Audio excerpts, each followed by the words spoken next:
Dang, man. I just found out, and wow. No, I can't. I just wish his family, you know what I mean, the best. It's my condolences out to them. He's one of the greatest, to me, he's the greatest player ever to play the game. To me, I watched Kobe all my life, so, damn, Black Mama. We just really send prayers and condolences out to his family. Yeah. He was an amazing human, and not only inspired just basketball, but like the world. The world. And to the other families involved, we heard that not only was his daughter there, but a teammate. And so, like, our heart really goes out to the families. It's a very tragic day in that aspect. But, like, really, our heart goes out. We don't know what to say, but like, we all love to the family. All love.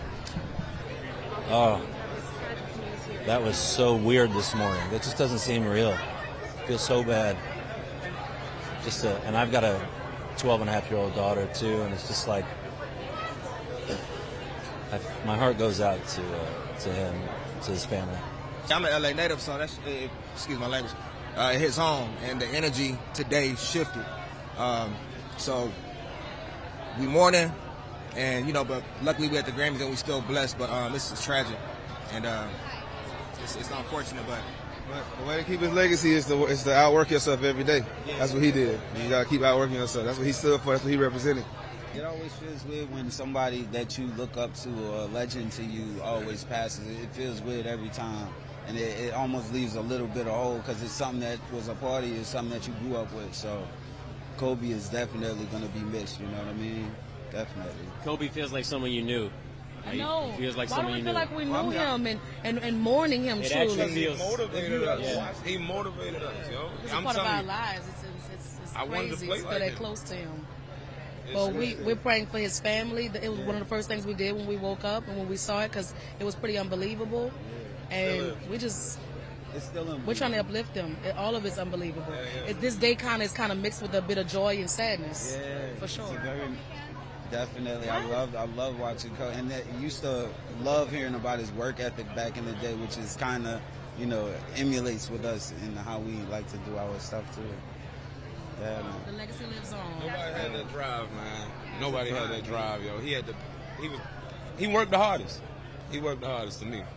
I honestly was 2 seconds away from just canceling everything, but I got my mother here, I got my grandmother coming, my sister, so it's a big celebration. It's bittersweet already with Nipsey, but hearing the Kobe news, that's devastating. It's funny because right here at Staples Center, I saw Kobe, and Jay-Z and Kanye had just hopped off stage performing one of my records like 12 times back to back to back. And I told him that, and he was like, okay, well, what's next? So, that was something I'm like, he's just always competitive. It transcended from the court to real life. Really a very sad day, and from the East Coast, being in the house that he was such a part of. But, also understanding that the family lost that beautiful little 13-year-old daughter.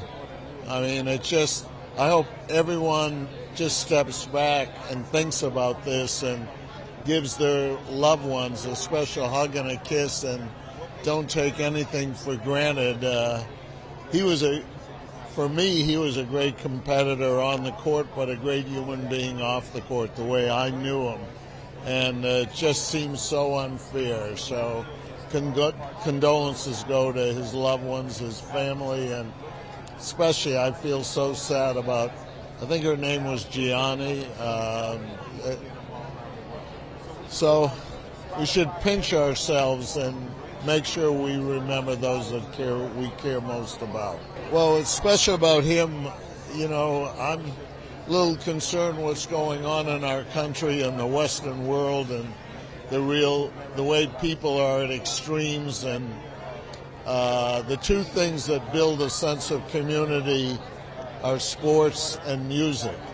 And he, being an athlete like he was, used his platform to do so much good, and we need more of that, and I feel horrible about the loss. I mean, it's a horrible loss for the world, and I think everyone thinks about Kobe as this incredible basketball player, but he was just such an incredible human being and would help anyone, anytime.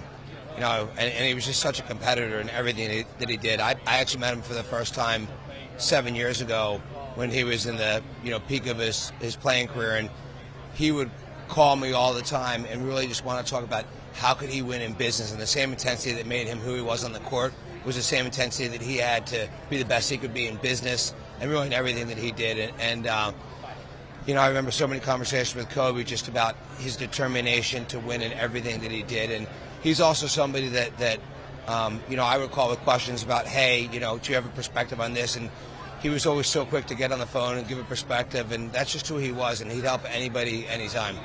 As I said, I met him 7 years ago, and I remember, and it's a crazy story I probably shouldn't be telling, but I remember Kobe would call, when I first met him in the first few months, he would call and text so many times that my girlfriend at that time would joke, is that really Kobe, or is that like somebody else saved in your phone as Kobe? Because he was so intense about business. He had, he would ask 50 questions, 50 different, questions in a day about how could he, win in business. And again, that intensity that made him who he was on the court, made him who he was in his personal life, and made him who he was from a business perspective. So, I never saw somebody that had so much intensity in everything that they did. And I know from the second, I met him that he was going to be incredibly successful off the court, because that's who he was.